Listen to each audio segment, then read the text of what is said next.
So this is the day we've all been waiting for. We're gonna put the NASCO Worldwide Hull Maxx to the test. We're on our Costa 264. We applied the product over at DNA Surface Concepts about a month ago roughly, and it's been sitting in the water ever since. So we got a bit of growth underneath that water line. So we're gonna check out some shallow water here, jump in the water and rub the thing down. See how easy it actually does come off, and to see if this stuff is the real deal like everyone says. Let's go have some fun.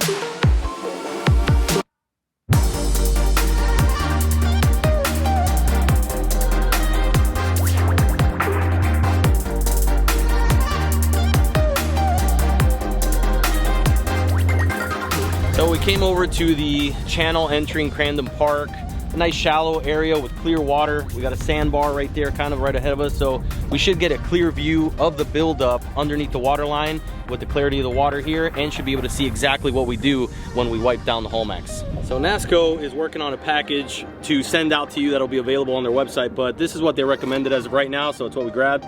Scotch-Brite non-scratch cleaning pads. They're little thin pads. We're gonna try all three. This is a little bit more abrasive, and there's even one here for those of you that want an organic option. I think they make this out of lettuce or something. I don't know. But we're gonna try all three, see what the difference is, and see how they each work. So check this area out. The wrap doesn't come around this area here, so you can see the growth a lot more clearly. You can see an underwater light and how much growth there is there.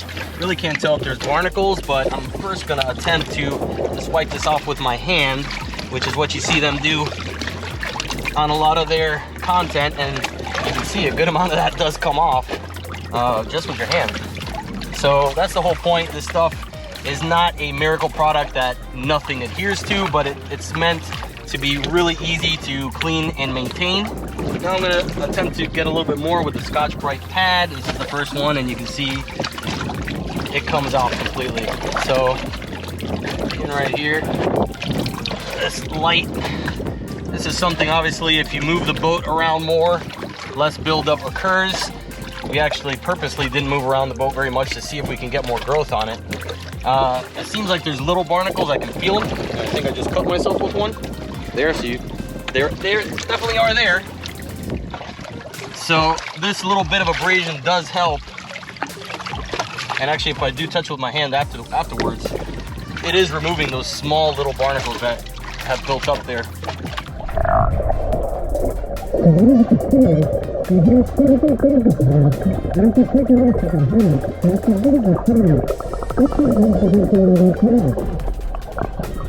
This is the more abrasive one. Might not even be necessary. It's gonna obviously put more stress on everything, so I'm just gonna run it lightly to see if there's any difference, but it definitely takes everything off easy. And I don't think you want to give it too much pressure. Obviously scratch, you know, either the wrap or the gel coat.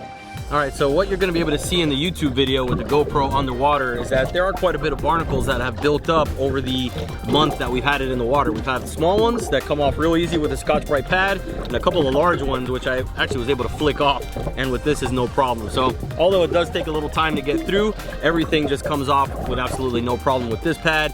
Let's go ahead and try one of the other ones to see if there's a difference.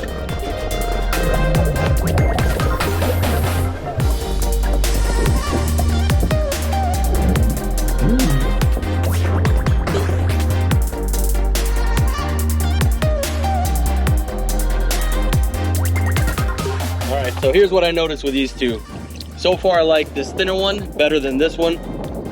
Obviously if you're gonna have some thicker barnacles, this will be easier to knock those off. For the majority of it, this stuff is plenty abrasive, gets all the little barnacles off, and it's soft enough that gets into all the nooks and crannies and seems to have more of the softer fibers that easily take off the finer algae buildup. This stuff better for the bigger stuff doesn't seem to take off the thin algae as well, so you have to wipe it with this. So far I like this thing better. Let's go try the lettuce.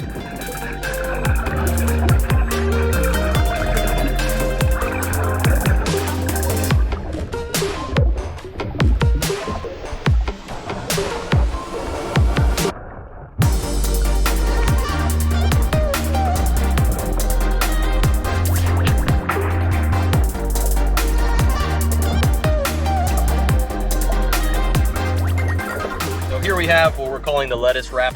This is fully 100% organic. I don't know what it's made of, but it is what it is if you guys want to go that route. So this one has a more abrasive side and the softer sponge side, similar to, maybe that's what it is, actually a kitchen sponge. So let's see what this thing does. And I've noticed that one thing that would help me, my body fat percentage is probably not ideal at the moment, so I'm floating like a potato right now. It'd be nice to maybe even put a weight belt, even though we're in 2 feet of water, just to be able to get yourself down and work more easily. So let's give this thing a shot. Try the abrasive side first.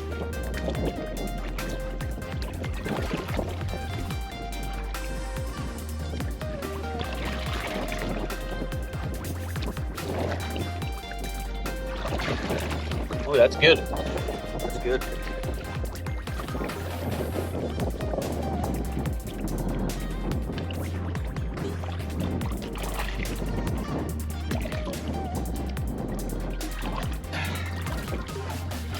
All right, so this one might be the best one so far. The abrasive side is abrasive enough to take the barnacles off, but it's not too abrasive like that other pad that wasn't getting the fine algae off. And then if you miss something, you just flip it over like this and use the smooth side just to be able to get the rest of it off. But this one actually works really well. It comes off with absolutely no problem, and I'm running through it pretty quick, so I might continue with this one as of right now.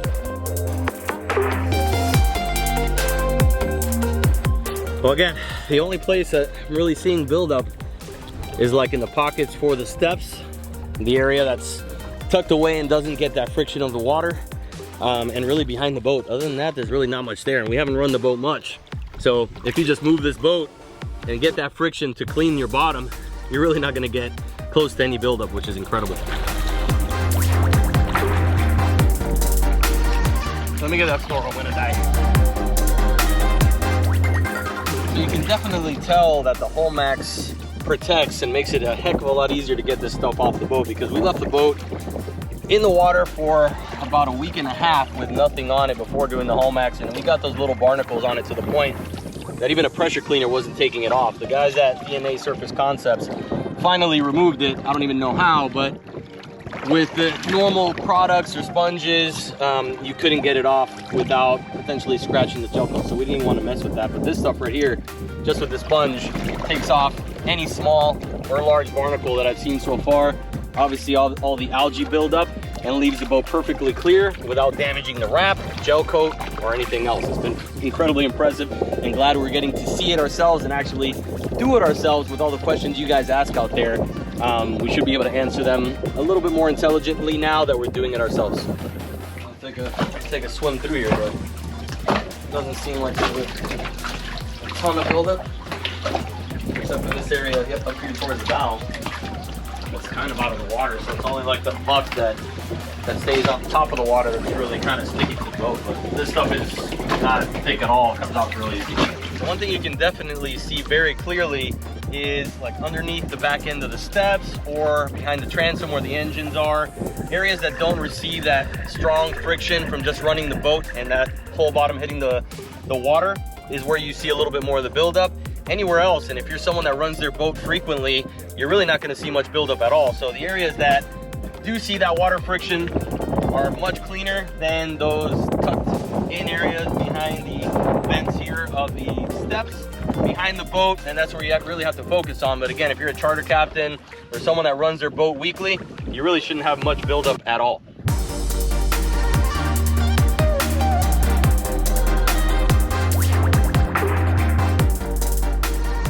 One thing we've heard are the traditional guys and girls that do the bottom cleaning that try to take scrapers and stuff to this, and you don't need any of that. So it's very easy to do. Make sure your guys or girls know that are doing that type of work, and this is all it's gonna take. So Again, something we've heard people mention, and it's just that they don't realize how easy it is to actually remove this stuff, and they're used to the more difficult traditional bottom paint. So again, you don't want to use anything too abrasive, because if you put too much pressure on the NASCO Hull Maxx, you can remove it. One of the perks of this thing is that you can take it off. If you were to sell the boat, then the next owner doesn't want it. So you don't get that hit when it comes to resale value. You don't get the hit when it comes to performance and economy. But just a point to make, it doesn't take much. Don't use anything too heavy that could eventually remove it accidentally. But even if that does happen, you can reapply it right over that spot that you may have scraped off, and it does self-level, so it's not a problem either way. So I think you can see the barnacles, little ones growing right here. And again, I could probably wipe this off with my hand. Yeah, look at this. So even those barnacles, again, you don't really want to do that because you can cut yourself with one of these things. But just to show you how well this Hull Maxx is working, none of that stuff adheres. Now you probably leave your boat 6 months in the water and have all kinds of wildlife grab onto it, and it's probably going to give you more of a hassle. But I hear that's not even a huge problem with this. But maintain your stuff just like anything else. If you want it to look good, you want it to last you, take care of it, maintain it. Hull Maxx is definitely the way to do that when it comes to the hull underneath the waterline.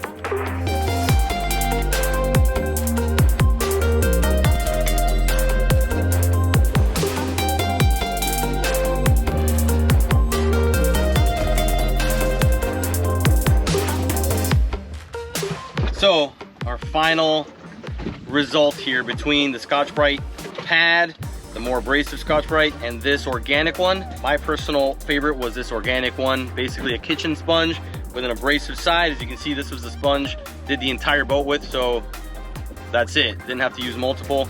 This again is good if you have some real thick stuff, but it's not good for the all-purpose thin algae as well. This is good for both, not so much of the thick stuff, but your all-around pad. This is my second option, and then ultimately this would be the third. But this organic lettuce wrap, as we called it here, did the job, made it easy, and we knocked it out in no time. So there we have it. We wrapped up our Costa. We wanted to do it ourselves and bring it out on a nice day here with some clear water so you guys can see it. Honestly, it took us 30, maybe 40 minutes to do the entire boat, and that's only because we were trying to create the videos for you guys. It really is easy. It really does work. We can definitely say that with 100% certainty right now, with at least the conditions that we put our Costa in. So head over to nascoworldwide.com if you want some more information, or if you're looking to purchase. If you're interested in becoming an applicator or distributor, those options are available to you with NASCO as well. So they're looking to spread this stuff around, and it really is a great alternative to the traditional bottom paint, which obviously is much uglier than this and really does not have any of the benefits that NASCO offers. So it's a great company, great group of guys, and we're glad to be part of it and learning more about it and being able to spread the word to all of you. So much more of this coming at Center Consoles only. We'll try to do more of this content as we grow with the NASCO Hull Maxx product on our boat. And any questions you guys have, shoot them over anytime. We'll be more than happy to answer those for you. So make sure you like, subscribe, share with your friends. We're gonna rough it out here for a couple of minutes before we call it quits. We got a meeting to get to, but not a bad Thursday after all. Have a great day, guys.